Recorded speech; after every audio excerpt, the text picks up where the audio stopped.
and welcome everyone to our series, the Business Startup Accelerator series. This program, we've done this for maybe about 2 years now. And I will say this time we were very fortunate that we did have an anonymous donor who gave money for entrepreneurs across our state to get started, to know what to do. And this program is quite well-rounded. You'll see everything from writing a business plan to cybersecurity, just a little bit of everything. And Richard Bock, who is starting our series for us today, he'll be doing a couple of classes for us, which I'm thankful. And you'll see as you hear Richard present that he has a tremendous amount of knowledge. He's been a businessman for many years, and he has so much wisdom to share and advice that even if perhaps the topic or the title of the training doesn't really pertain to you, you'll still walk away with a lot of excellent information. So I thank you for joining. And Richard, I'll kick it over to you if you'll tell us a little bit about you and FranNet, your business now, and a little bit about your background. But again, those calling in, let me know who you are so I can add you to the follow-up. And I am recording the session, so you'll get the link to the recording and you'll also get the presentation. And again, if you have questions, Richard absolutely loves questions. So thanks to everyone for being here. And Richard, thank you especially. It's good to have you.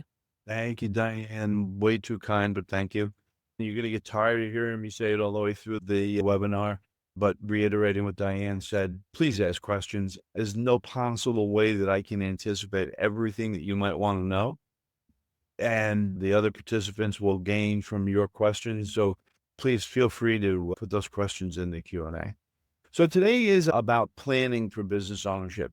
Throughout the series of classes, you're going to get a lot of technical information on marketing, on accounting, on technology, and it's going to be, real nuts and bolts how to do things. I think we start off the session with this information because it's not so much about technical, it's about mindset. It's about trying to reflect on what owning a business is, what's the purpose of owning a business. So you're not going to get a lot of technical advice here today, but I hope it turns out to be helpful for you. By way of a very quick introduction, so that you know who I am and what I'm all about, I have been a small business owner for the past 30 years, 30 some years actually. And I started out my career as most people who are small business owners do. I started out in the corporate world. I spent 25 years working for an international corporation. I ended that experience about 30 years ago when I purchased 2 Huntington Learning Center franchises. And through that experience, I learned what a great life and how much better owning your own business can be compared to working for somebody else. I also, unfortunately, saw people fail, not only people in not only in the Huntington organization, but business owners in general, franchise, non-franchise. I saw people fail and fail unnecessarily. And knowing what a great experience could be, it bothered me. So a little bit more than 13 years ago, while I still owned my Huntington Learning Centers, I had the opportunity to buy into a FranNet franchise. So FranNet is a franchise that helps people find a franchise. And that's what I do. I help people who are thinking they might like to own a franchise business find the right one. And all of that made me an advocate for small business ownership. So I am not here today to talk to you about franchises. This is about owning a business in any category. So that's my background, and I will give you my contact information at the end. So if you have a question about anything that we talk about today that you don't want to ask here, please feel free to follow up. Okay. So with that said, keep the questions coming. So let's start by talking a little bit about small business ownership and what's going on there. First of all, you hear a lot from government sources about whether it's legislators or governors or presidents or whatever about small business this and small business that. And the reason for that is small business is big business. Small business is a significant part of the national economy. The SBA, the Small Business Administration, was started to foster small businesses because we do drive the economy. In 2024, there were almost 35 million small businesses in the nation, and approximately 5 million new small businesses are started every year. So It's big and it's getting bigger. And there's no reason to think that is going to stop. So if we look a little deeper into who is a business owner. So in 2024, the business ownership picture is starting to evolve a bit. First of all, if we go back to 30 years when I first became a small business owner, it was pretty much people late 40s into their early 60s who were the majority of the business owners. I mean, almost the vast majority. What you see now is a real shift in terms of younger people coming in, and the fastest growth in terms of age, the fastest growth is millennials. And if you think about what we believe to be the mindset of a millennial, you can see why they would want to own their own business, why they would want to have that kind of control. The other thing that we're seeing a change in is by gender. Historically, it's been almost exclusively men.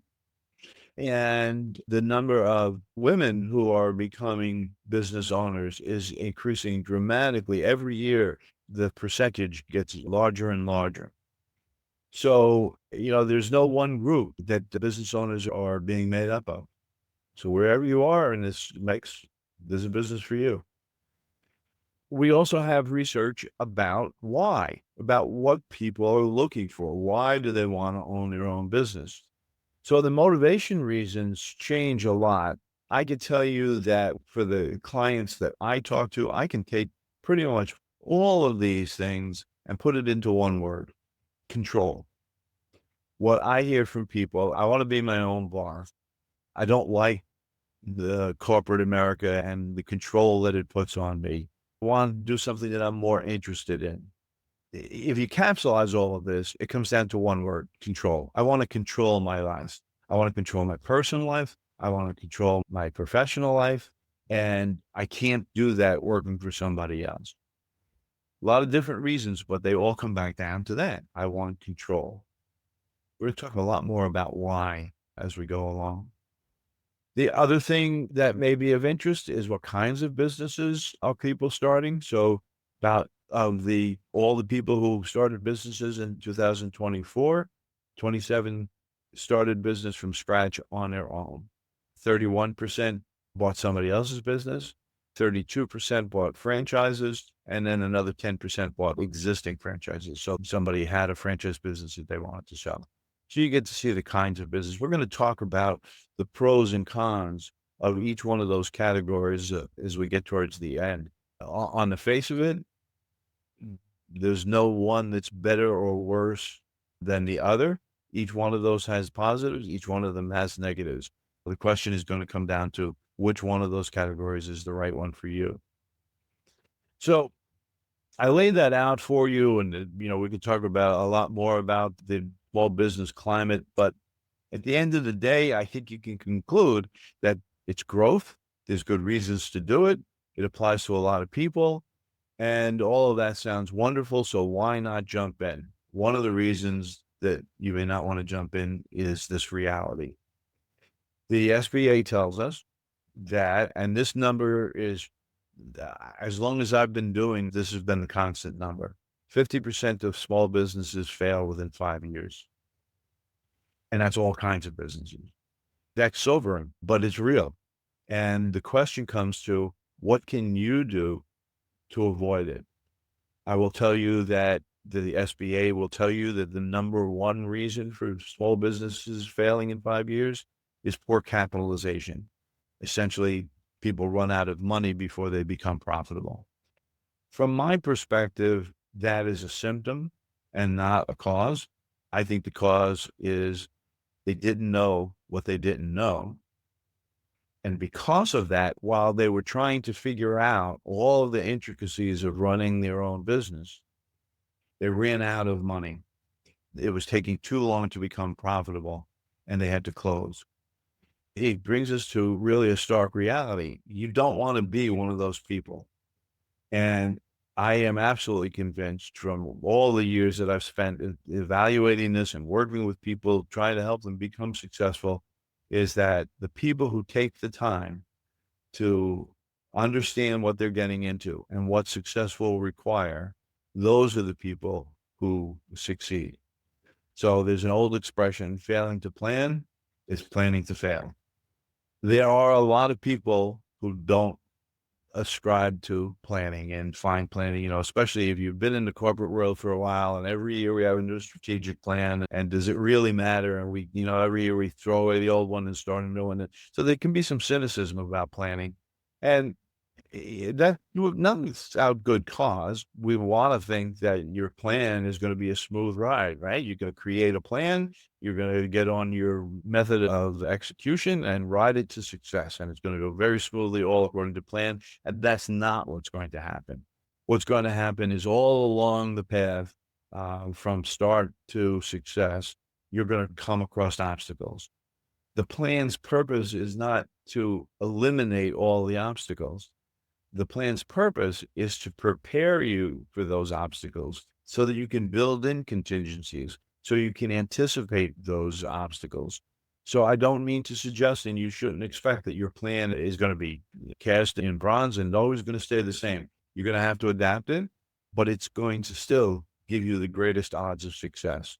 I'm absolutely convinced that this is what it takes to become successful in your business. Establish clear goals, do extensive due diligence to create your plan. Take the time to understand the marketplace, to understand the financial requirements, to understand the competitive situation, to understand the technology that's going to be affecting your business, and on and on. Do the due diligence up front.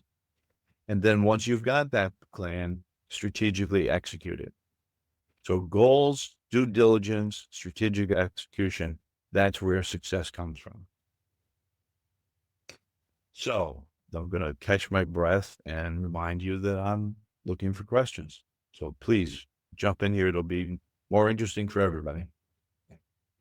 So let's talk about motivation. I gave you the survey about motivation and what causes people to want to start a business. And what I hear a lot from the folks that I work with about why they're starting a business, I hear a couple of different things. So part of it is based on experience. I am an experienced and really good X. I'm really good at this. And therefore, I want to start a business taking advantage of my experience. Can be a really good purpose, a good plan.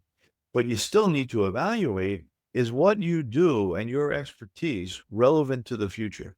How long is your expertise going to be valuable? Is AI, I mean, that's the thing everybody's afraid of. AI is going to make everybody's job go away. But what other issues are going to affect your current skill set? And is that really the right basis for picking a business?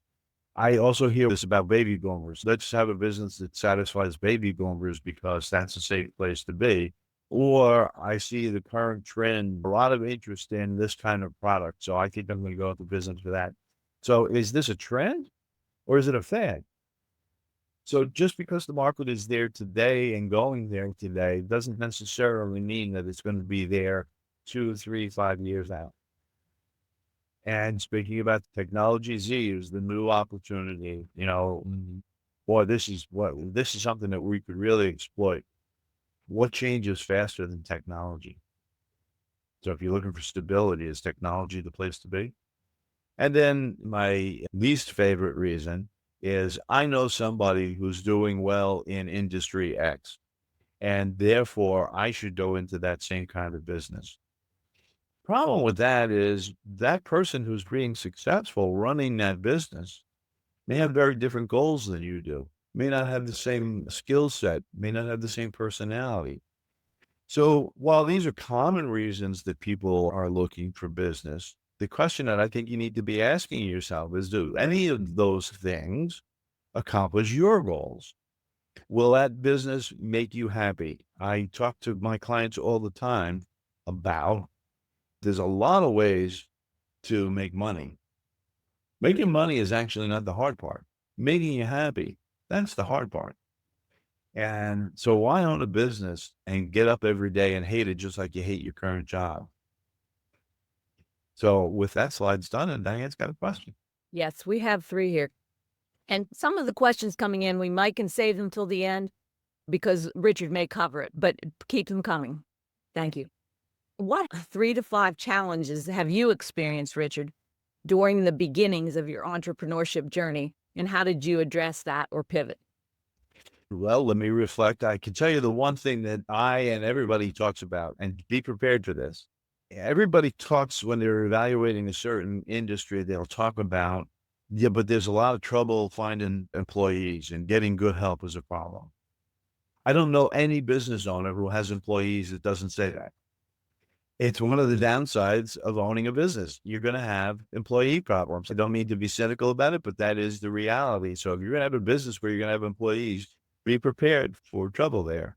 Does that mean you shouldn't do it? Absolutely not. Absolutely not. But be prepared that that can be a problem. Second thing I would say is the obstacle that you can prepare for, but need to be aware of is you're not going to make money right away. I suggest to people that I'm talking to that without knowing anything else, just that we're going to start a business, assume that for 1 year, you're going to have no income. You need to know how long is it going to take to get through that cash flow ramp up and how you're going to survive through that period of time. And then I guess with a little bit longer perspective is preparing for ups and downs in the marketplace, ups and downs in your business. Not every year is going to be the same. You know, when you've got a job and you've got a paycheck coming in, you expect that every year or every so often you're going to get a raise. That's not how it is for a business owner. Business goes up, business goes down, and you need to be prepared for that. And you need good financial management tools to help you even out that flow and allow you to get through the occasional bad years.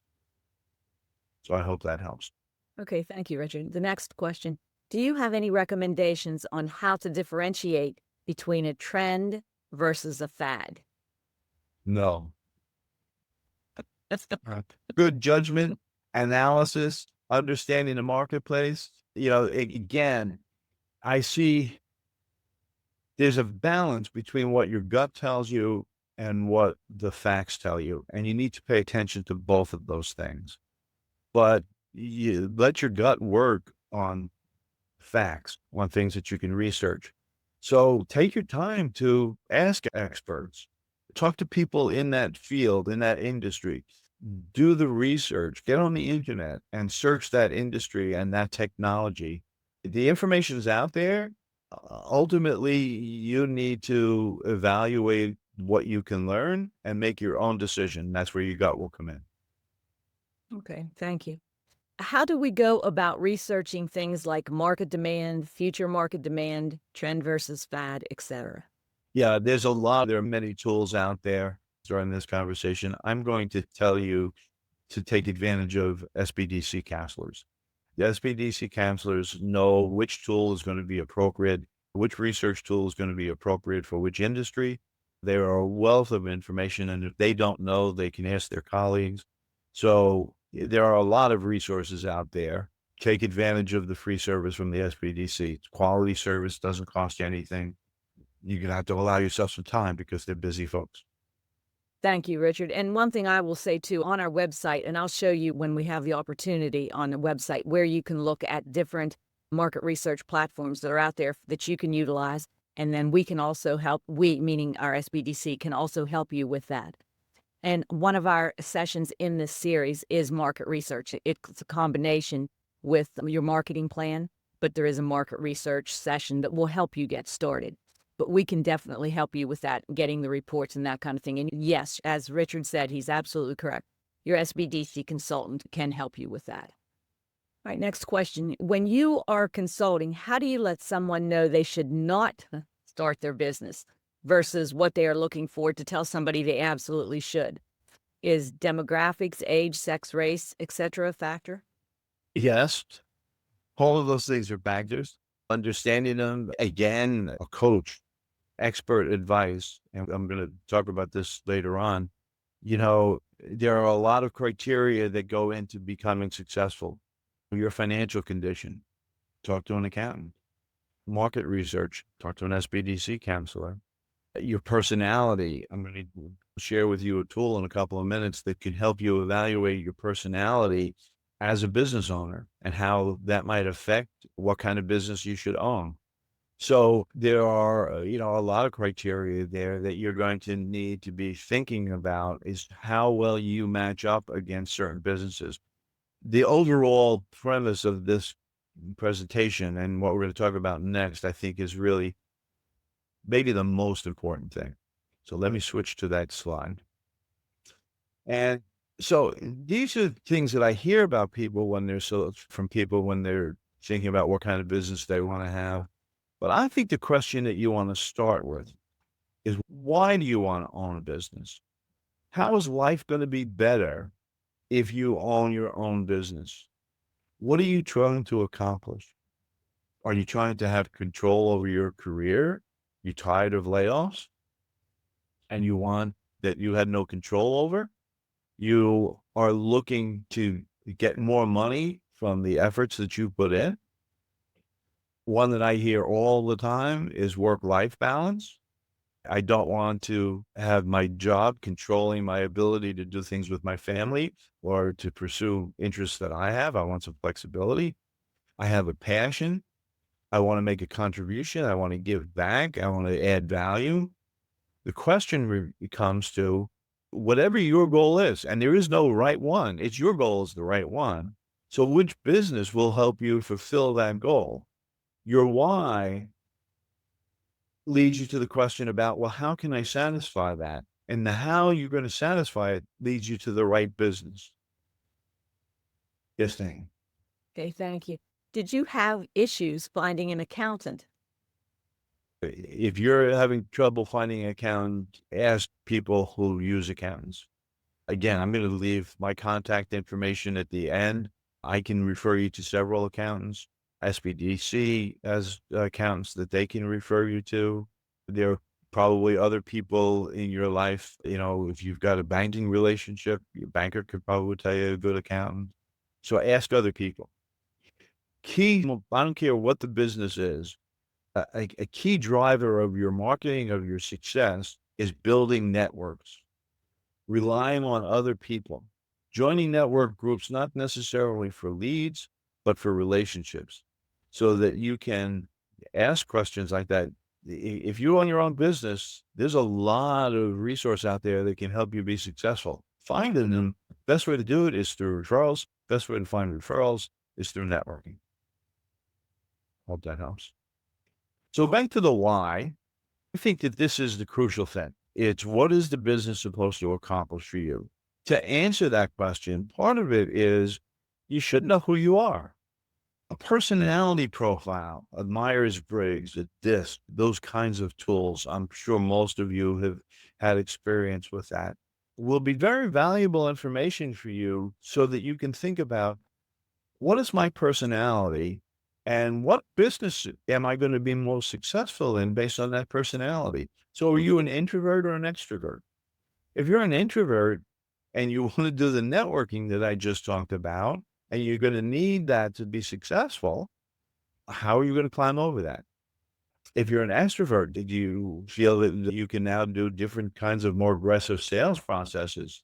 So introvert, extrovert makes a difference, depends on the business. And again, what I just talked about, what kind of sales process are you going to be comfortable with?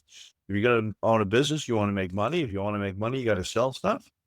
But there are lots of different ways we sell. We sell at a dollar store with passive retail, and other businesses on the other end of the spectrum sell through cold calling.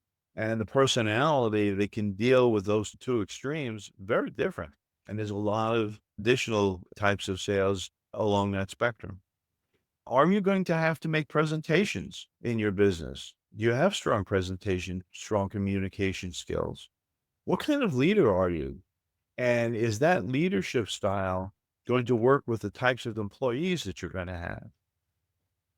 And then finally, what do you value? And is the business that you're thinking about getting into going to support your value system? So if you've done a personality profile relatively recent and you think that you can get some answers to this question from it, that's great. If not, I can offer you a tool You can, again, Diane's going to send this to you, but if you want to take a picture of the QR code, go ahead. That QR code will take you to a questionnaire for a personality profile. It's what we use in FranNet to help us make recommendations to our clients about what franchise might work for them. It's better than DISC and Brian Myers-Briggs and the other kinds of things in that it looks at personality in the context of business ownership. At the end, it will even tell you what kinds of, generically speaking, what kind of businesses might be the best fit for you. This is just one page from a sample survey talking about what things that you value and things that you want to make sure that your business is going to let you feel comfortable with. So I offer that to you for free. I will warn you, and honestly, it's not a trap.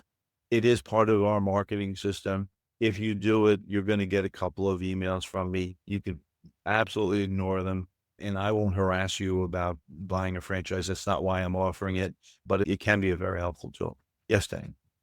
This question coming up, it's always relevant and it is always asked in every class practically that we do. And the question is, how do we search for available grants, federal, state, or private, for small business startups, small women-owned businesses, and or people on disabilities? So, You want to answer it? yeah, and I don't want to be negative, but believe me, there are few and far grants available. Do not count on getting a grant. Now, with that being said, depending on what locality you're in, what county you're in, each county, we have an SBDC consultant who knows that county well. And there may be Main Street grants. There may be some kind of an economic development grant that's out there that is specific to that county. So that's something that you do need to talk to your SBDC consultant about when the time comes, when you're ready for that meeting.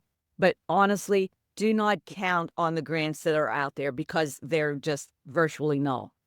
And there is a grant that's available, or a upfront amount of money that you can get if you have a disability and you get some kind of a disability income, and it's through the DOORS, Department of Rehabilitative Services. And that, I think it's $15,000 that you can get up front. However, once you take that grant up front, your disability for the rest of your life goes away. That income, that additional supplemental income that you would get. So that's something you want to think long and hard on. Do you really want to do that? Because, you know, as Richard just mentioned to you a few minutes ago, businesses fail. They do. And you want to make sure yours is not going to fail. And believe me, you're taking the first step doing what you're doing right now, getting all the information that you can get before you start your business, or even if you've just already started. So thank you for that. But again, and Richard, I know will agree with me, don't count on a grant because they're virtually null. Now, we're going to talk about funding sources just a little bit today in a minute. In 13, almost 14 years of doing this, working with clients to find them funding, I have never found a grant. I have never found an angel investor, and I have never found venture capital. People want to believe that those things are out there, and I don't mean to discourage you, but you can check me on the internet, search how many businesses are started by angel investors in venture capital. You're going to find the numbers less than 1%. There is county money available in the form of loans, but even the grant money that Diane talked about, most of that is for existing businesses, not for startups. Correct. So, we'll talk about that. I mean, there's a lot of ways that you can fund your business, but that's not one. And I will say we have a session coming up that Richard is presenting for us too, and it is on funding options for your business. All right. And we just have a comment. Yes, that is correct. Someone previously entered via DOORS and had to drop out. It was not the solution. Yes, correct. Thank you. Thank you. All right. So another issue that comes up with your planning is timing. I hear people stop looking and I hear people start looking based on this is the right time. Right now, there's a lot of disruption in the country. Interest rates are going up and down, and tariffs and lots of things that are creating some angst amongst people. So maybe this isn't the right time. Maybe I need to be thinking about where am I in career. So the question always comes up about when is the right time? And frankly, it can be one of the causes of procrastination in making the decision. So let's use two examples.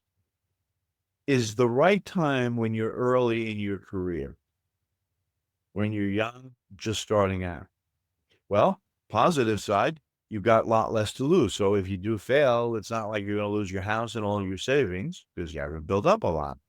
And if you do lose things, you got a lot of time to recover if it doesn't work out. You got more energy, you got lower expenses, but you also have less experience and you have fewer assets that are required to back up your funding. So early could be right, could be wrong. What about when you're late in your career? Well, then you got more experience to draw on. We know that the older you are, the more resources that you have. So it's going to be easier to get yourself some funding. But if it goes wrong, you don't have as much time to recover. And you may be losing things that are going to be really important to you, like being able to pay college tuition, having money that you saved for retirement be put in jeopardy. So which one's right? Is it early or late? There is no right time. The right time is when you've developed a plan and you've looked at all of these issues in an objective way and you have evaluated all the options and you've done the financial projections and you've thought about the skill sets that are going to be required and you've got a plan that addresses all these things, then you can make a decision as to whether the time is right. The plan will tell you if the time is right or not. Support. Okay, I'm going to stop and answer the question before I do support. Okay, and this again is more on the funding side of it, but have you heard of KIVA for funding your startup? I have not. Okay, and I'm vaguely familiar with it. I think it's more on the crowdfunding type of a platform where you apply for a loan and individuals contribute to that, I think. But that is something that I would need to research as well. But crowdfunding, you do any kind of raising money that way, you have to watch because there are a lot of fees associated with that, and it doesn't always work well. Richard, do you have anything to say on crowdfunding there? But the only thing that I would say about all of these non-traditional ways of funding is they're very difficult. And I'm not saying that they don't work. I'm not saying you shouldn't evaluate it, investigate it, see if it's there. If you can find inexpensive funding, great. I'd be the last person in the world to discourage you. Very difficult to plan. So when are you going to pull the trigger on your business venture? Are you going to wait until you've got the money? Well, maybe they're not going to give you the money until they can see what you've got. Are you going to get everything set up and then demonstrate to some venture capitalist or other source of non-traditional source what you've done? Well, now you've got risk. Now, what have you done? What if they don't give you the money and they don't give money to everybody? So the challenge that I have with non-traditional methods of funding is that they're not reliable and they're hard to plan on. Exactly. I'm just loving this group. I know you do love these questions, so keep them coming, please, folks. What are some tech tools you've looked into and found useful, like ChatGPT and AI? And are there any tools for businesses that would be useful for most business owners, like for taxes or your books? You know, the issue with these systems is they're very good. They're very powerful. Diane and I had experience with one from the session that we did on Wednesday with SBDC staff. I was amazed at how well it worked. So absolutely, there's valuable tools, but you also need to be able to understand and use the information that comes back out of it.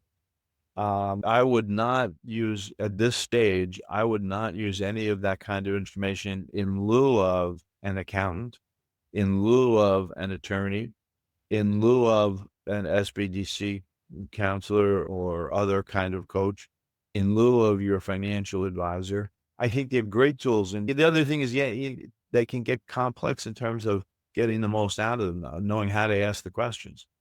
I think they're great tools for you to include in your planning process. Just don't rely on them blindly. And our next session is developing a business plan, and that's on Monday. And one of our consultants is doing that for us, Brandon Mason, and he's our consultant in Howard County. And he leads our tech team, and he's big on this. So he'll be able to answer some of your questions on that as well. but you never want to substitute that for a human being. Like Richard said, that management team that you assemble up front is extremely important, and that you have those human individual factors first. And with anything with AI or the chat GPT, all the levels, you do have to make sure that the information's correct, because it does come back incorrect at times. Yeah, they're getting better with that because now a lot of them are providing the source for the articles that are written, but now you then go check the source. I think it's really a great tool, and you take advantage of it, but try to use it instead of professional advisors. Yes. Thank you. All right. So support. I hear from people all the time, usually men, who say to me, "Oh, I don't need to talk to my wife about this." And you know how men are. I know because I am one. I don't need to talk to my wife about this. I make these kinds of decisions on my own. What a terrible idea. I mean, beyond the fact that it's not right, it's not conducive to good relationships. It's also a way to set yourself up for failure in your business. When you start a business, you're going to struggle. For the first year, you're going to be working really hard, and there's going to be a lot of stuff going on. Your family and the people around you who care about you and want to support you need to buy into this process early on. When you're having those tough days, you don't want people saying to you, "Well, I told you so. I told you this wasn't going to work out." You need support as you start your business up. Get it before you pull the trigger. At the same time, don't get ambushed by good intentions. I hear it all the time. Somebody's all excited about a business opportunity and they're well into their research and they talk to somebody that they care about and trust. And that person, out of the goodness of their heart, says, "Oh, I don't know. The economy is going to be tough. We don't know what's going on. And they can discourage you from doing it, from starting your business. Talk to your family, talk to your friends, make sure that everybody understands how this, because it's going to affect them too. So make sure that part of your planning process includes keeping those who you care about involved in your process. Budget. We already started talking a little bit about money and investment. As a reminder, it's something I said up front. According to the SBA, poor capitalization causes failures. So your planning process has got to consider how much you need to get your business not only started on day one, but funded through the startup period, through that cash flow ramp up period when you're trying to make money and not enough is coming in. How are you going to deal with that? Poor capitalization, the number one cause of failures. I will tell you that when we do the how to fund your business session in a couple of days, I will talk about liquidity. Everybody wonders about their credit score and how that's going to affect their funding for a business startup. The number one thing that a bank looks at is liquidity. How much money, how much cash do you have access to get you through the startup period? So identifying the right amount of money that you're going to need to get you through the startup, crucially important. Take your time with your financial projections and identify what you can safely afford. What if you put everything that you have at risk? You throw all of your cash into the business and an emergency occurs. Forget that the business is moving along at a good speed, but let's suppose you have a fire in your house or something causes you to need to have a significant outlay of money. Can you cover an emergency? So you want to make sure that when you're starting your business up and you're looking at what the cost is going to be, that you're thinking about safety. You got to protect yourself through that startup period. All of this leads to how you're going to fund your business. And you really, again, you need to seek out expert advice. The good news in terms of funding is that we've talked about ways that you can't do it. There are a lot of ways that you can. The most common way that people will fund their business is through an SBA loan. We're going to talk about an example of an SBA loan. This is the most common way that people fund their business. Again, I'm going to come back to that. Friends, relatives, partners, that's also a way that a lot of people, I'm going to need more financial support or capability than I have. So I've got a friend who wants to do this with me. Nothing wrong with it. In the How to Fund Your Business workshop, we're going to talk about the pros and cons of partnership. There are some pitfalls with partnerships and taking money from family members, but it's certainly a possibility. Your own cash. This scares me more than anything. I tell all of my clients up front, let's use as little of your cash as we possibly can. It takes a long time to accumulate cash. It takes a long time to replace it once it's spent. And if you've spent your cash to get your business started and you need more money and you go to a bank and you don't have any cash, a bank is not going to lend you any money. You need to have money to get money.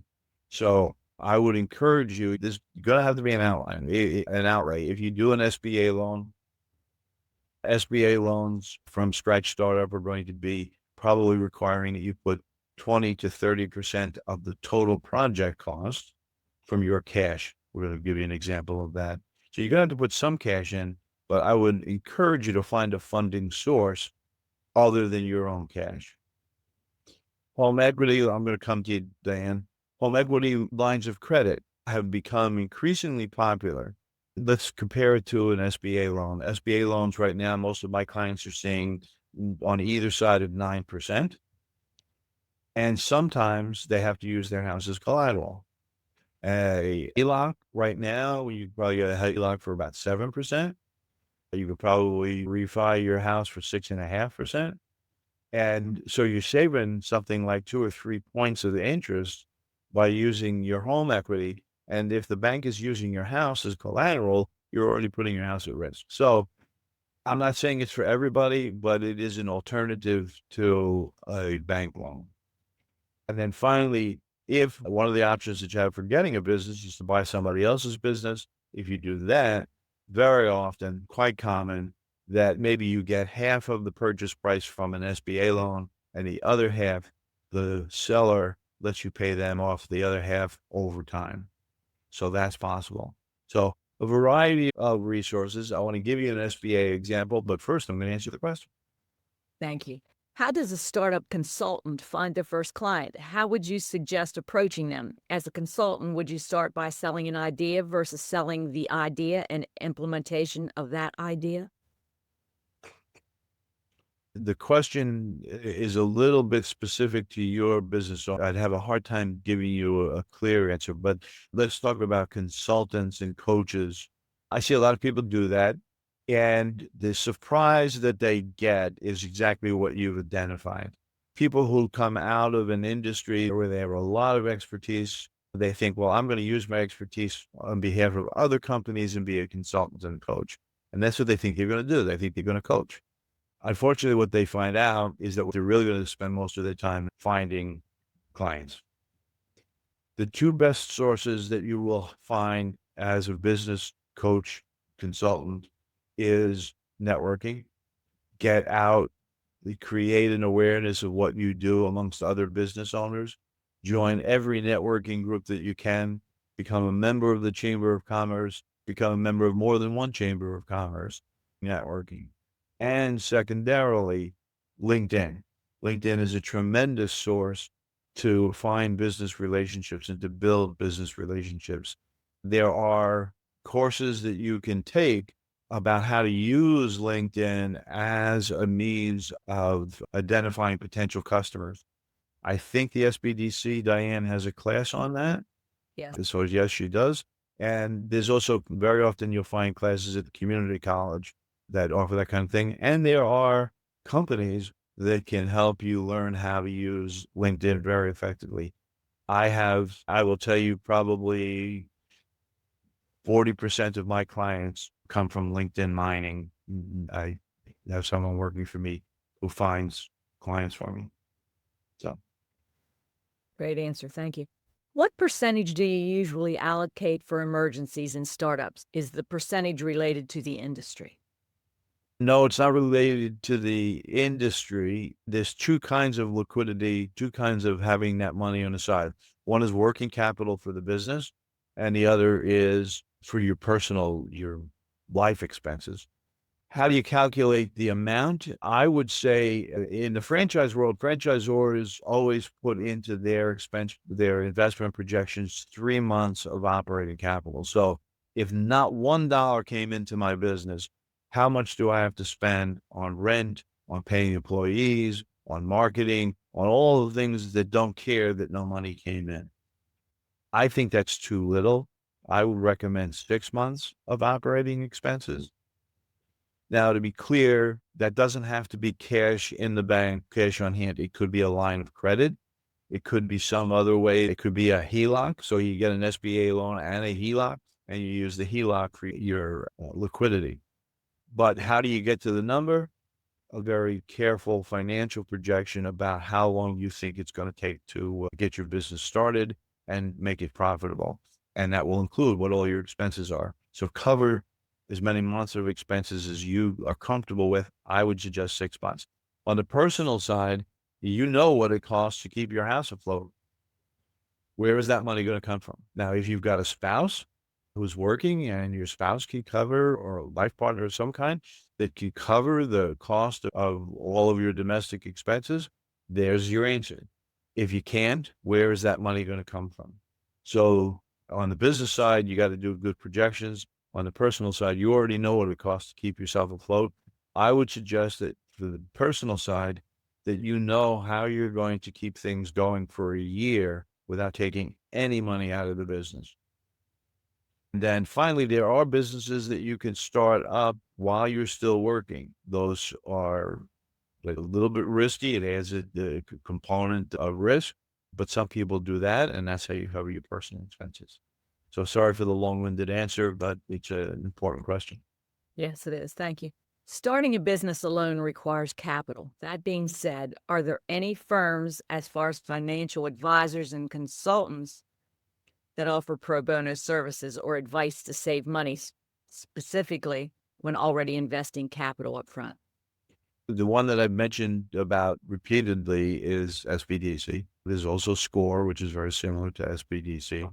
In the franchise world, honestly, I'm not promoting my business, but I'm a franchise consultant. That's what I do. I help people evaluate franchises, and I'm not the only one that's out there. There's a lot of franchise consulting companies and franchise consultants.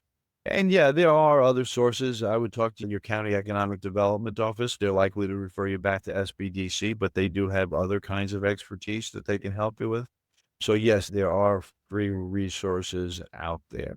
So I hope that answers your question. If not, do a follow-up. So I said that SBA is the most common way businesses are funded. So this is how an SBA loan works. I've picked $100,000 just because the math becomes a little easier to use. Could be a loan of any size. The calculation is going to be approximately the same.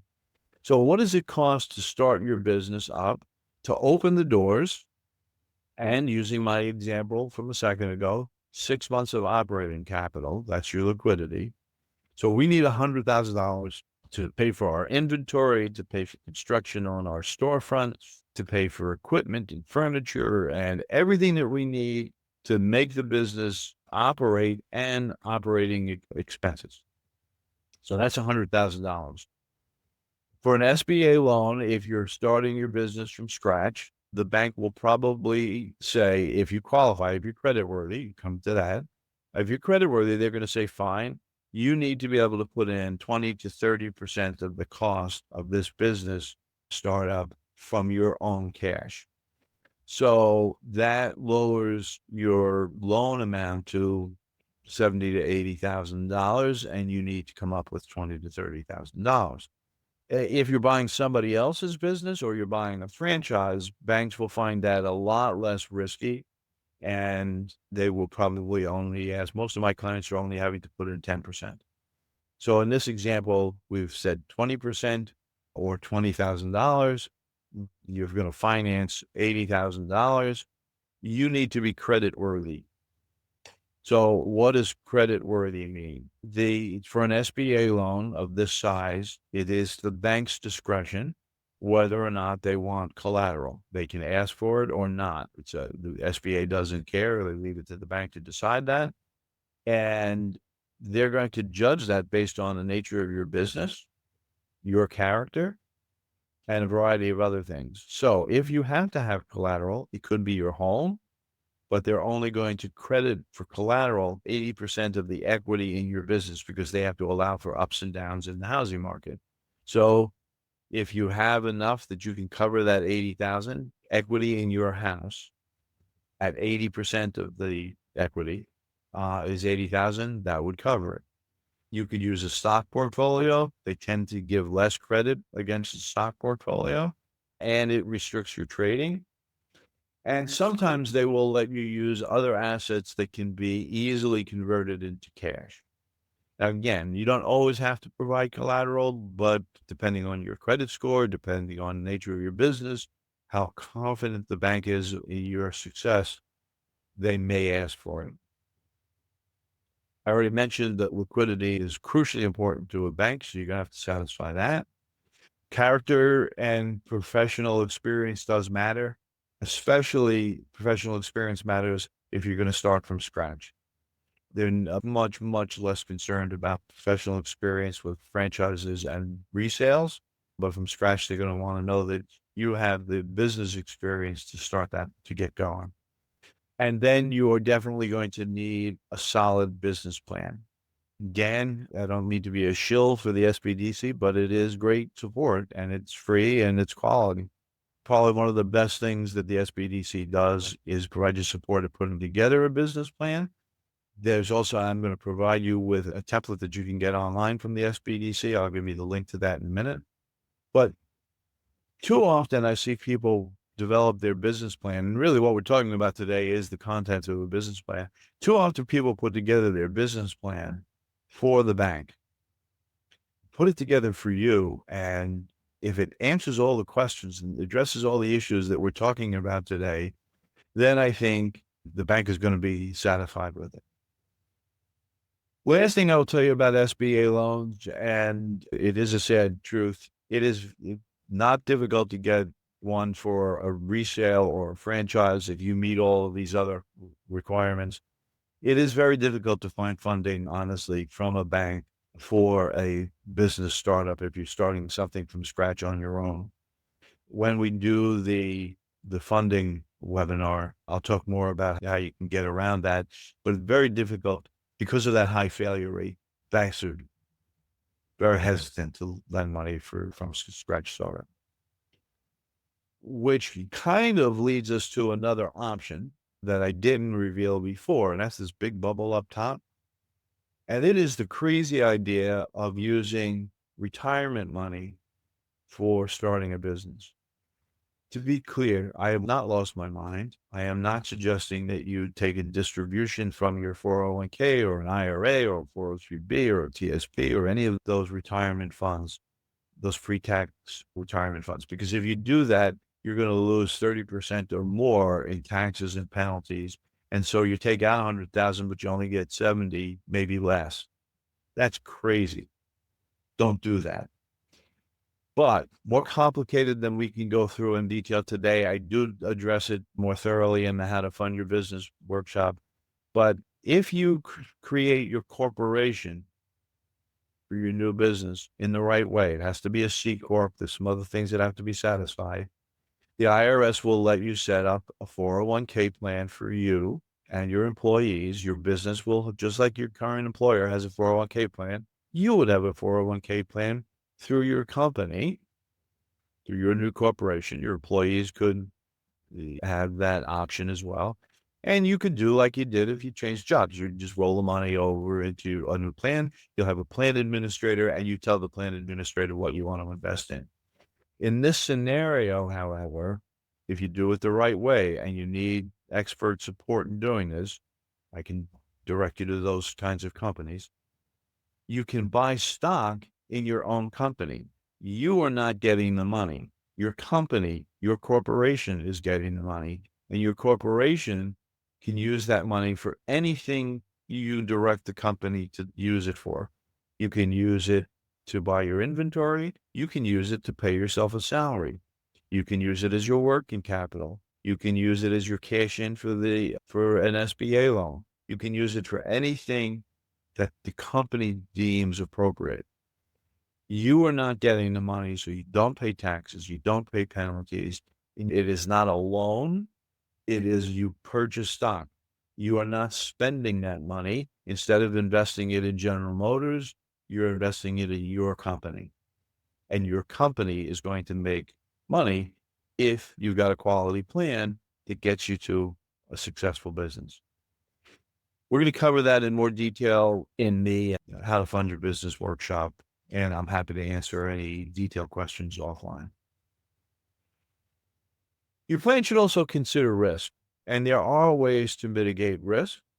If you're concerned about how the economy could affect your business, you're worried about a recession, you're worried about a pandemic, if that is a concern for you, there are ways that you can lower risk by looking for businesses which are less susceptible to recession and or pandemic. I'm not going to, in respect for your time, because we are already over our allotted hour. I apologize for that, but great questions. There are business industries that are less sensitive to recession and economic turmoil.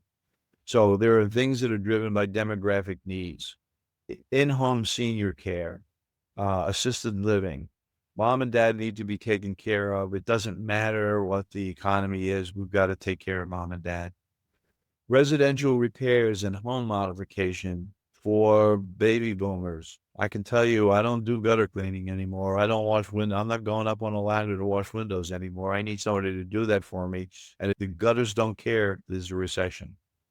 Similarly, cleaning services. If mom and dad can't keep the house up anymore, somebody's going to have to do that for them if they want to age in place, as we say. There are businesses that have been considered to be essential services and or are okay in a bad economy.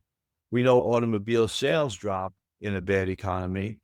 Automotive repair businesses don't suffer in a bad. As a matter of fact, they usually do better. Damage restoration businesses. If your basement floods, if your roof leaks, got to be taken care of. Doesn't matter what the economy is. So there are some businesses that have to be taken care of just by the nature of what they do. And B2B businesses, business to business. If businesses are struggling, you come back to the person who asked the question about consulting. If my small business is struggling, I'm not going down without a fight. So I'm going to reach out and look for help. Maybe I'm going to want to do more efficient marketing and do more digital marketing and find a digital marketing agency that can help me. Maybe I want to tune up my salespeople, get them more effective. B2B businesses can be very safe in a bad economy. So think about industries when you're thinking about risk mitigation. And we've got another question. Yes, thanks. Can you start your C Corp and keep your job? Yes, absolutely. Absolutely. That's no problem at all. However, and I'm glad you asked the question because there's a different answer. If you are employed by the company that has your current 401k in their plan, they will not allow you to roll your money out of that plan and into your new corporation's plan. Now, if it's an IRA or if it's still with a previous employer, that's no problem. You can roll that over. But if your money is with your current employer and you're not going to quit the job, you can't roll the money out of their plan. It has nothing to do with your new company's plan. It has to do with your current employer won't let you move the money out. And again, we're going to cover that in a lot more detail later on. Other risk mitigation considerations besides picking the right industry. I already talked about buying a business that you can safely afford. If it doesn't go according to plan, if you don't ramp up as quickly as you had anticipated, make sure that you have not invested everything that you could possibly raise. So make sure that you're not overextending yourself. You may have a great dream for a business that's just beyond your capability today. In that case, either wait or do something different. Don't overextend yourself. Poor capitalization causes that 50% failure rate.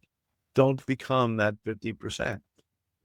Finding a business that has a low fixed expense. If you can find a business where you don't have to have a retail brick and mortar location, you're going to save yourself a ton of fixed expenses, because if there's a recession, the landlord doesn't care. The landlord wants his rent. And if you've got a high rent factor, you're going to have to pay it.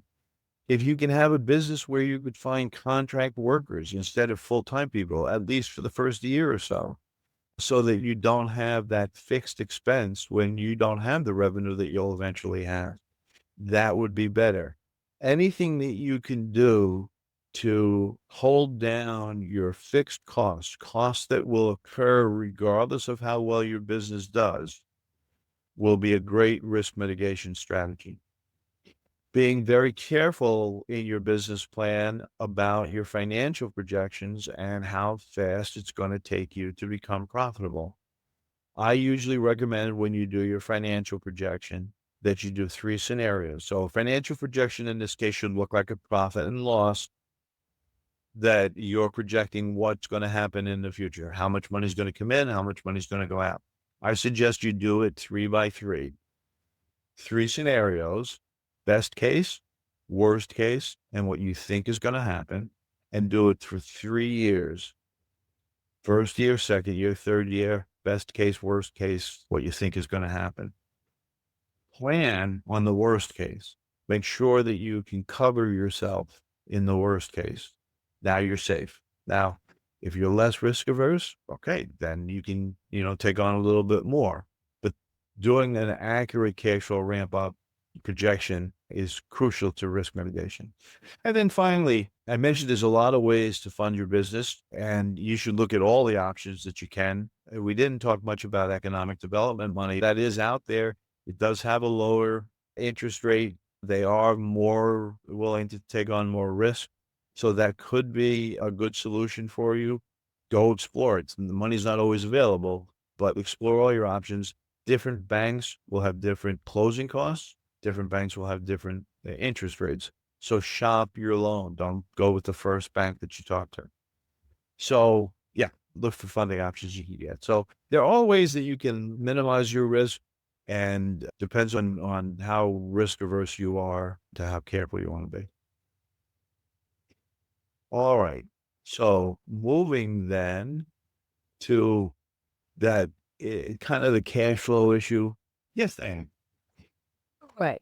I'm a cottage food baker. I've made over 30,000 this year baking from home. However, I have outgrown my space, and with my home bills and business bills, as soon as the money comes in, it goes back out. I have no assets, and I do this on my own. My FT funds many things, but I need to quit in order to focus on my business. I wish my success in my customer base was enough to get funding. This is definitely the hardest part. I don't want a brick and mortar. I want to focus on wholesale, B2B, retail, and shipping. Any suggestions on where to start? Well, first, I'm really very hesitant to give you advice in this forum. I would have a million questions for you to answer that question, and I hate being a broken record, but you're all asking questions that the SBDC answers. So I would certainly be talking to an SBDC counselor about your strategy for doing this. Some quick feedback. If you quit your job and if you can do that rollover option, that would be perfect for you. Second thing I would tell you is that retail brick and mortar, yeah, stay away from it if you can. And if you're intending to do commercial baking, you don't need it. So commercial space, industrial space, it is much, much dramatically less expensive. If you're looking at retail space in an upscale strip mall, it's going to depend on where you are. You're going to be paying between $30 and $40 a square foot. If you do commercial space, you might be able to get 15 a square foot. That makes a huge difference in your operating expenses. So yeah, the rollover would be great for you. A line of credit from a bank, if you have the ability to secure that kind of thing, that would be great for you, because now you only pull the money out when you need it. So if you can continue to operate from home, but you need money to expand, see if you can get a line of credit and a small loan. But again, my best advice is you really need to sit down with somebody and have a lengthy conversation. And you'll get more advice from the webinars that follow this one. And we have had some questions come in about specifics for your own business. It's something that, especially with baking as here, and then the other question that we had, there's specifics that you may need to even go to your health department and get the regulations from them. So, talk with your SBDC consultant, and I'll be talking more about that as we go along as well. And he or she can guide you as to what you need to do, or to the person that you need to contact for those kind of situations. Nonprofits, Richard, are there any suggestions here recommending for a startup? I know SBDC mostly deals with the for-profit business, but do you have any suggestions here? It really doesn't. I mean, there are tax issues, you get tax advantages and you want to talk to an accountant about that. But in terms of funding, which I'm assuming that's kind of what you're asking about, the funding is pretty much the same. It doesn't really change. You could fund an SBA loan for a not-for-profit. You can do a rollover for a not-for-profit. So it doesn't change the funding. Learning about the tax issues and, how much you can pay yourself and on, that's, again, gets a little bit more specific than I can do in a webinar. And really, I wouldn't be the best person to ask for that anyway. An accountant is the best person to talk to about that.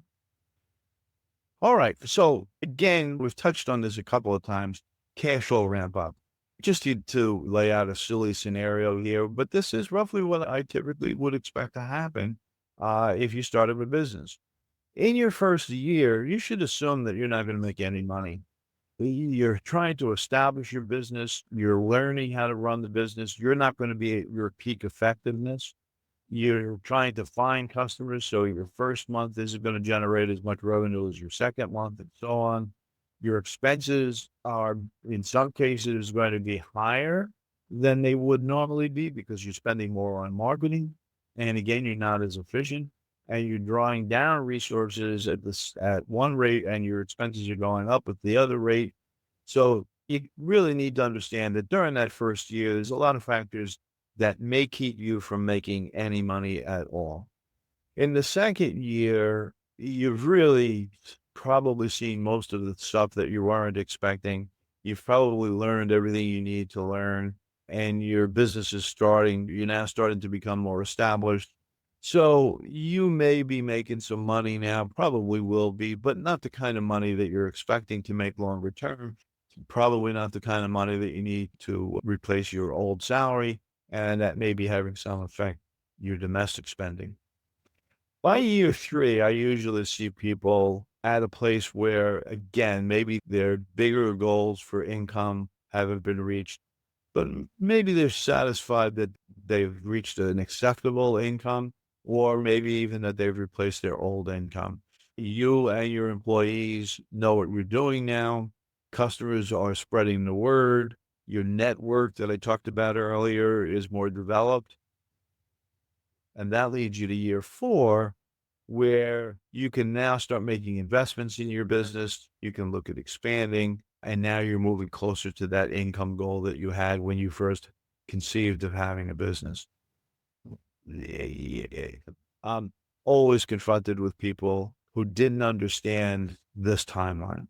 Again, it could very well go faster. Might go slower.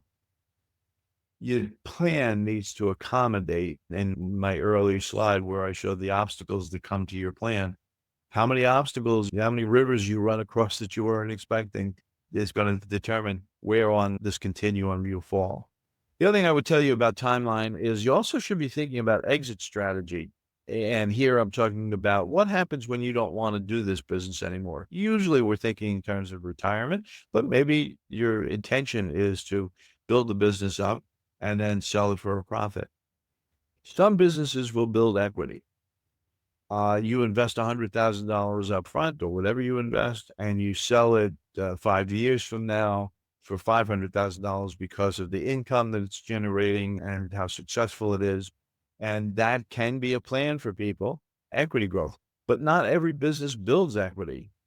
If you are a sole proprietor and you are the business, there's nothing much to sell.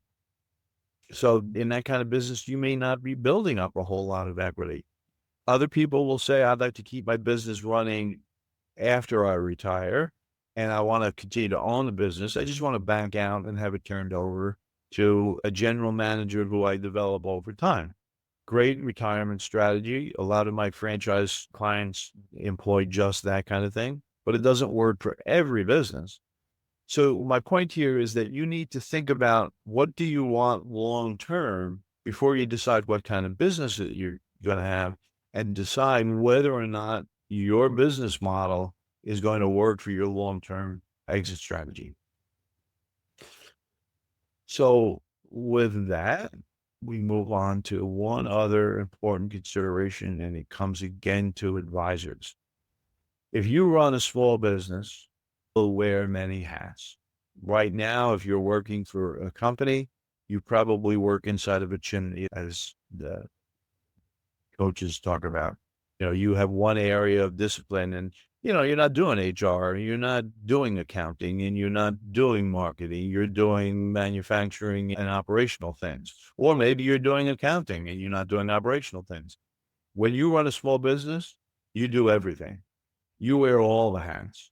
So you need to be able to understand financial management. Do you know how to do a budget? Do you understand how to use profit and loss and balance sheets? Do you know how to keep your books and pay taxes? You are going to have to be responsible for sales and customer acquisition and marketing plans. You're going to need to be responsible for human resources, creating an employee handbook. Do you know how to do any of this? All of that needs to be done. At least for most people who are starting out and they don't have a lot of employees, they don't have a lot of revenue. So who's going to do it? The boss is going to do it. So my encouragement to you is to take an inventory of your skills.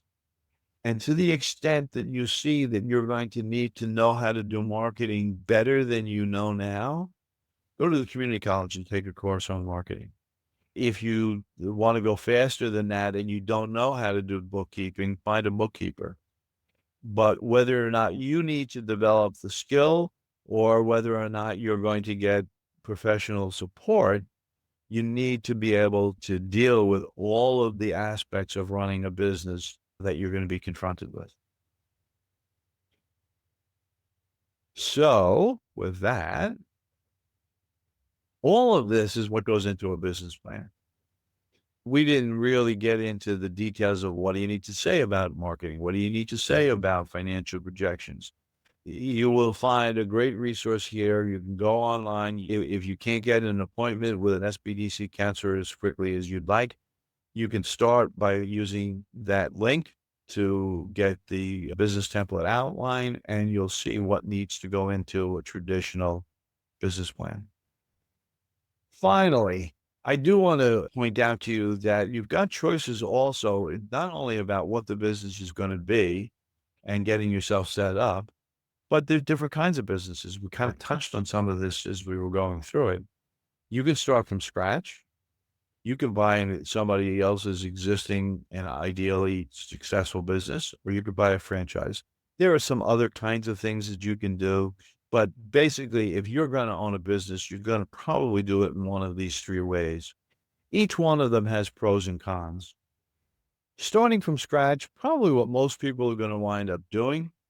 There are a lot of advantages to doing it this way. You get total control. You can do any business that you want. You can create a whole new industry if you want. So you get total control. You make all your decisions. Any profits that the business makes come directly back into your pocket. And this tends to, if we talk about comparable business, same business, I'm going to open up a hardware store. I'm going to open up a bakery. If we're talking about the three options and the same comparable business, starting from scratch is going to be your least expensive option. The other two are going to cost more to get started. And therefore, if you're successful, it gives you your biggest return on investment. Downside, you don't know what you don't know. You have limited options to get help. And that's what drives the poor capitalization problem. And that's what drives the high failure rate. And that's what makes it very difficult to get bank funding. There's pros to this, there's cons to this. There's a balance. Which one is, if this the right one for you? I don't know. You need to evaluate that. But if you're going to start from scratch, I do want to spend a little bit more time on some of the things that I do encourage you to take into consideration, which you might not need for the other two. Start with something that you already know how to do. With the other two options, you can go into something that you've never had any experience in. If you're going to start from scratch, A, it's going to reduce the number of things that you've got to learn, and B, it's going to convince the bank that you know what you're talking about. Look for something that you can start up inexpensively. Again, this goes back to the issue about reducing risk by dealing with something that you can afford. So low startup costs, low operating expense. If you're going to start from scratch and you've got a great idea for some invention or something that you've never thought about, and it's going to be the way you're going to make a living, be careful. Make sure that any business that you're going into, that you know there's a proven demand, that you don't need to go out and convince the world that what you're selling is in fact something that the world wants. That's the risky strategy. Start small and scale up over time. Again, that's expense management. Embrace technology. Thankfully, somebody asked about technology and AI, and it's going to happen. It's powerful. It's going to affect your business. Probably won't affect it the way people are talking about now because we don't know how it's going to affect. But don't hide from it. Embrace technology. It will make you more efficient. And that's where you can get support for that unexpected problem that you got to deal with. Don't shy away from developing a network and asking for help. Your second option is probably the safest. Buying somebody else's successful business means that you don't have to worry. If you do it right, you don't have to worry about cash flow ramp up. You're going to be making money on day one. You don't have to worry about developing staff. You're going to have employees in place. You don't have to worry about building awareness of your business. You're going to have customers in place. So all of these things that you already have in place makes this a much safer option. The owner is likely to at least allow you to pay him or her some of the cost over time. And because of all those positives, banks will be happy if you're credit worthy. Remember what we talked about with credit worthy. If you're credit worthy, your bank will happily fund this business. Downside, this is your most expensive way. Again, comparable business. If you buy a bakery that's up and running and has lots of customers, is making a lot of money, you're going to pay a lot more to start that business than somebody who's already started it in their home and now is looking to expand, because the seller of this business wants the equity growth that you would want. That also means that you're going to be carrying more debt than the seller is carrying, which means that the profitability that the current seller of this business is experiencing is going to be, you're not going to be making that same amount of money because debt service is going to be drawing it down. You also need to be thinking about, why is the business being sold? Is there a problem that you're not aware of? Or you're going to lose some employees because of a new owner coming in? So there are things you need to be thinking about. But bottom line on this one, safest option, most expensive option. Franchise is a hybrid between the other two. It is an existing business. It just doesn't exist on your street corner. It will probably give you more support than you would get from buying an existing business. And certainly everything that you don't know, that's the real value of a franchise, is they've already figured it out. It's working for 400, 500, 1,000 other people around the country. If it's working for them, clearly they figured out how to do it. Follow their system and you're likely to be successful if you pick the right business. It's got to be the right fit for you. You have a much lower failure rate in franchise businesses compared to buying an existing business. It's a lower cost, probably going to be, well, it will be higher than starting from scratch, but lower than buying a comparable existing profitable business. Banks love it. I've never had a client who was creditworthy not be able to get funded. And I'm going to say, as an advantage, I'm going to use this phrase twice. Once as an advantage, once as a disadvantage. You're in business for yourself, but not by yourself. So when you own a franchise and you run into problems, number one, you have the franchisor to reach out to for help. But I will tell you from being a franchisee for 30 years, I'm just as likely, maybe more likely, to reach out to my franchise colleagues in the same business that I am to ask them for how they're dealing with it. Because they're living the same life that I am. They're coming across the same problems that I'm coming with, and I can get advice both from the franchisor and franchisees. Being in business for yourself, but not by yourself, you sleep a lot better at night. Downside, if you start from scratch, you can do anything. You can create something that's never existed before. Franchising, you're limited. Of course, you're limited to 4,000 brands in 90 industries, so if you're not limited that much, but you can't do just anything.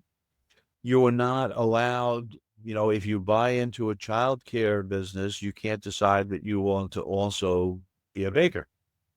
If you own a bakery that's franchised, you can't all of a sudden decide that you're going to sell sandwiches. You can only do what the franchise system allows you to do. You may not like that. So you do have to pay a royalty. You have to pay for the license. So you have to buy a license up front, and then you have to pay continuing royalties. So you've got somebody that's taking a little bit of your money, but you get to pay for all that support that you're getting. So you're in business for yourself, but not by yourself. And if you're somebody who always can find a better way and likes to be creative, franchising may not be for you. So franchising, hybrid between the other two, a lot more support than you're going to get from the other two, a lot more security, but you are going to have some limits that you're going to have to be confronted with.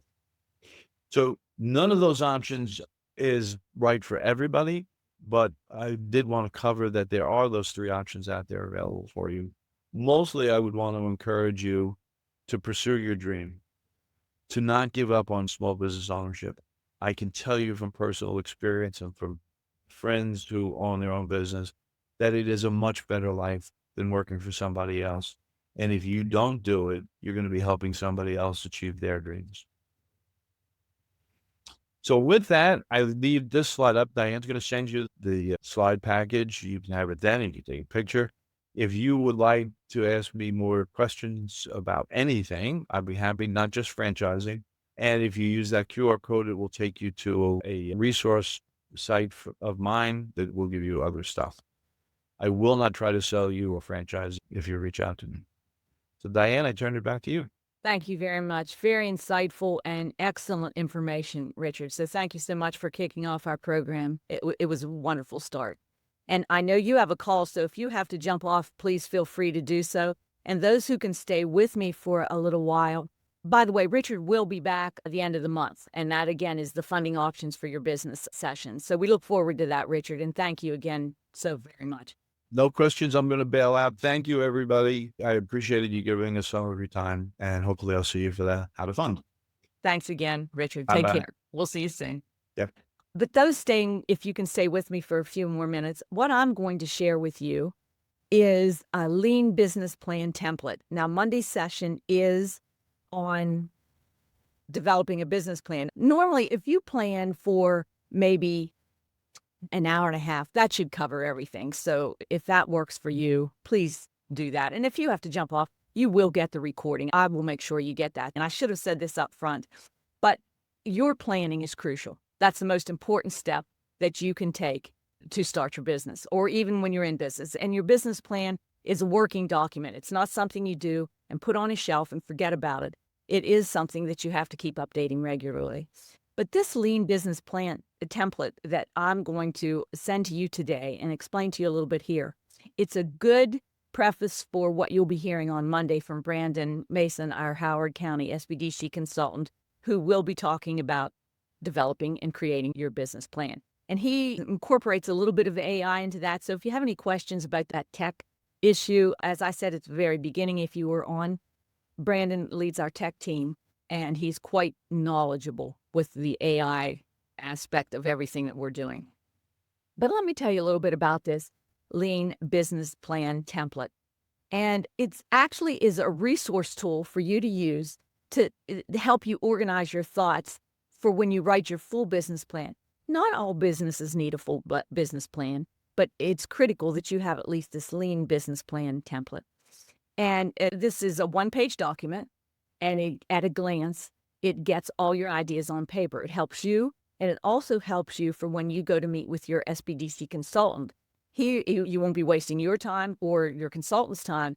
Your ideas are there that you can start discussing right away, and you will be on the path to writing that fledged business plan if you need it. So what does this allow you to share? Well, it allows you to share your business idea very quickly. It makes it memorable. It makes it clear. You can see at a glance how you'll meet your customers' needs, the funding that you will need, your management team. And we mentioned that in Richard's presentation today. Your management team is your attorney, your banker, your business banker, your accountant, your insurance person, and your SBDC consultant. So that's your management team. And it's always a good idea to assemble those up front. And I'll tell you a good way to do that. Remember, that team works for you. So you're hiring and firing, okay? And when you get that team, I have so many presenters each month do trainings for me. If you join when there's an accounting class or a legal class, you can see if that presenter, you and he or she will mesh, if the personalities are what you're looking for your management team. Believe me, I get only the best presenters. So if you can join any of these outside trainings other than this program, you will be able to see if that person might be suitable for you, and you might want to use that person in your business planning for your management team.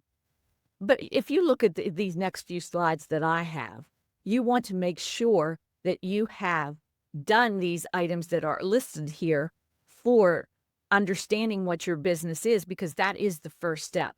That's why we recommend that you start with this one-page business pitch to clearly identify, again, your customers, your target market, your USP, your unique selling proposition, or your unique value proposition. We'll be going over this. You'll hear this throughout the whole entire series at some point in time. And some financial projections. And that's where a lot of people say, I'm really stuck. I don't know what to do. Well, your business consultant, we have a whole team of financial experts in our SBDC staff, and each consultant can help you with your financial projections. So let me go on to the next one here. What you want to be able to do is communicate your business to anyone in a minute, in 60 seconds. Whether you're starting out with this one-page pitch, you've heard probably in the past about your elevator pitch. What that is, and we recommend that you write this down and you memorize it and you practice it, even though it seems strange, in front of a mirror. Then you'll know when you meet someone, you can spit out instantly what your business is, how it solves a problem, and how your business will help that individual. So that's something that you want to do not only for your elevator pitch, but this lean business plan pitch will basically do the same thing for you. This just tells you it's the best way to adapt to your business over time. And as I said at the beginning, it's a working document. You'll be changing it as you go, working with it. It's way easier than the traditional business plan that Richard gave you, and that will be in the presentation that I send out to you. He gave you a template. This lean business plan comes from something called Live Plan, LIVEPLAN. And after Monday's training, I'll be sending to you, Maryland SBDC has a discount code link that Live Plan gives us. It's a subscription type service and comes out to about $10 a month. And it helps you write your business plan. It's similar to TurboTax, where you put the information in and you get the results. Well, this is a business plan program that does the same thing. And you can stop it at any time. And one big thing about Live Plan that Brandon will mention on Monday as well, most of our consultants across the state use it. Some do not, but most of them do and suggest it. It's up to you whether you use it or not. But it will allow you to name a collaborator, which would be your SBD consultant, and he or she can get online and work with you on that business plan. You can see these 6 bullet points here, but what this lean business plan does, it helps you with your management, your accountability, performance metrics, your strategies, your tactics, your marketing, everything that you need in the business plan. you'll be able to see at a glance on this lean business plan template. And it's very effective, very effective. You can sometimes give this to your banker or your lender when you talk about whether you want a loan or not. He or she can see at a glance. You want this much funding. Here's your team that's going to help you. This is what you plan to do. These are your marketing strategy. This is your management team.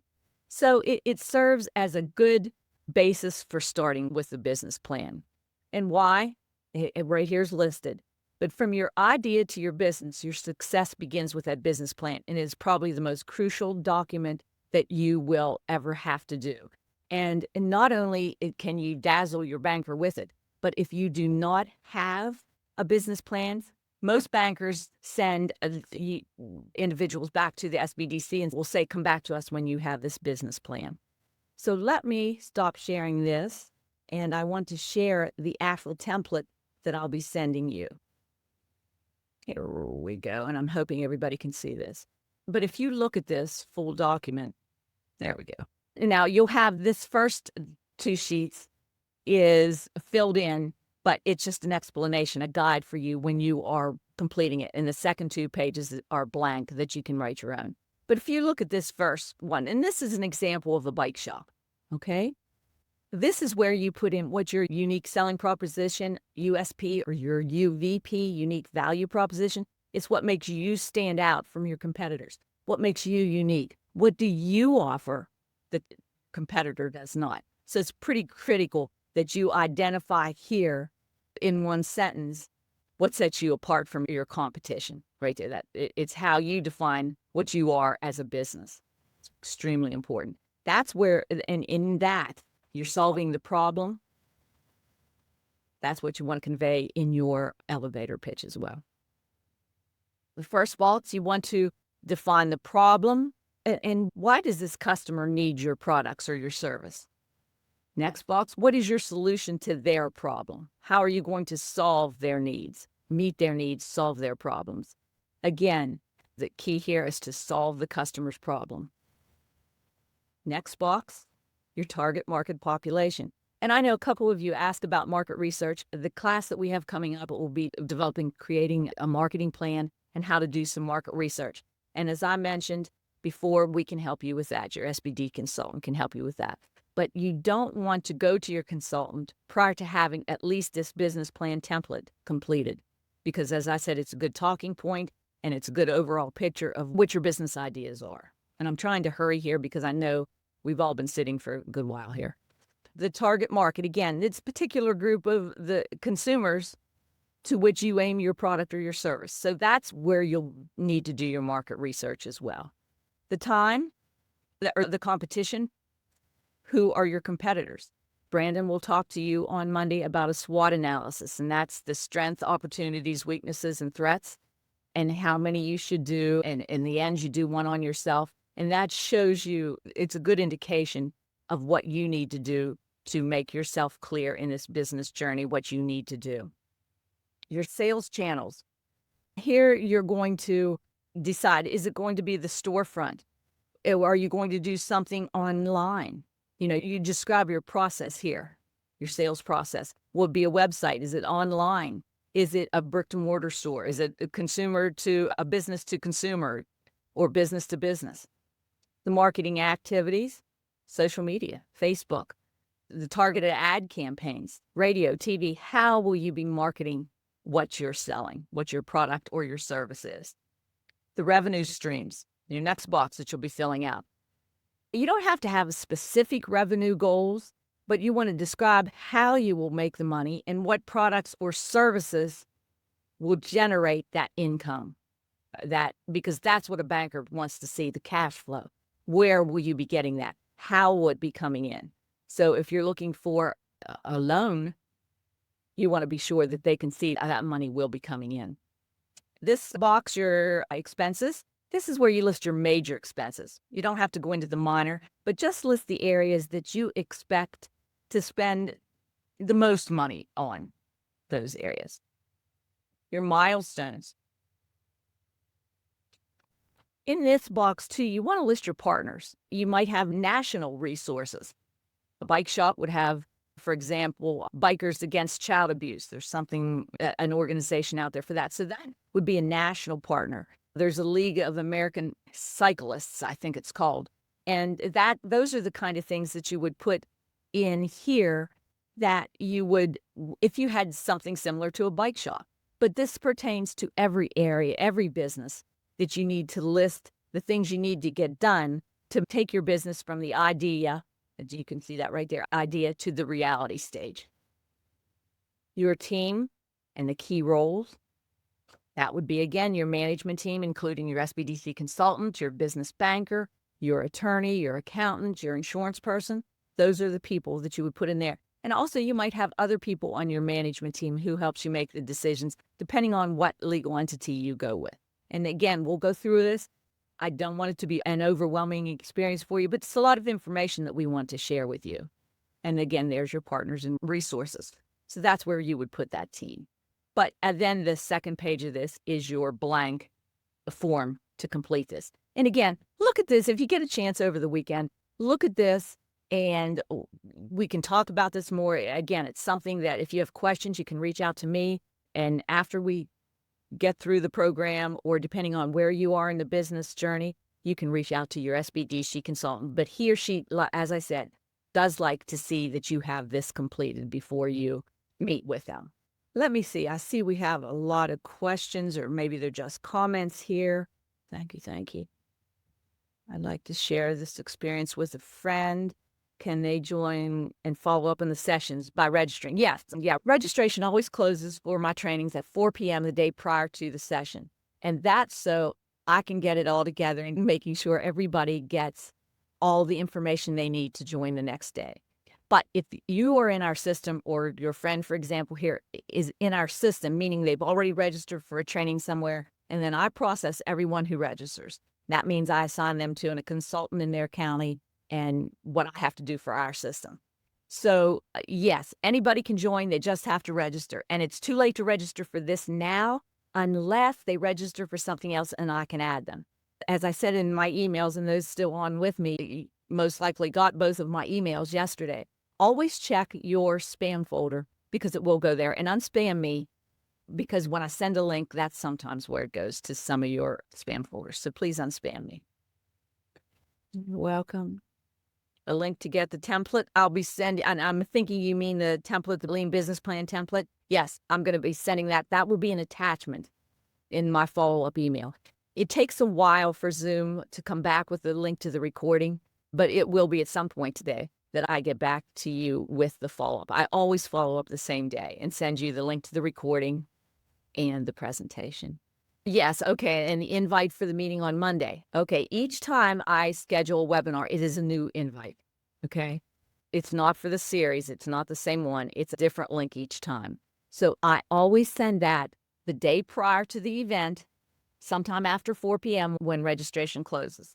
Now, I'll be sending this to you sometime on Sunday. Well, I'll get it together and send the link to join for the following day and in the reminder email to join. So you'll be getting that each time before the class begins. Will you be assigned a consultant after Monday's class? I'll tell you how this works. Depending on the county you're in, that's who your consultant is. And I don't assign you one, but when I process you, depending on what county you're in, that's who your consultant is. And if you want me to connect you to him or her, I can. A lot of them have in their signature line a calendar invite that you sign up for an appointment that suits you, and that's how we start that. Or I am more than happy to introduce you to your consultant. But again, if you can get this, I don't know how far you are in your business journey. So if you can get at least the business template finished and you think you're ready to start, all the other classes will fall in line. I'd say wait at least until after the business plan startup class, which is Monday, before you think about meeting with your consultant. And many of them are, well, they're all very busy, but many of them have a backup. So you want to get on their calendar as soon as possible. The template, yes, it will be coming to you. You're welcome. Any other questions?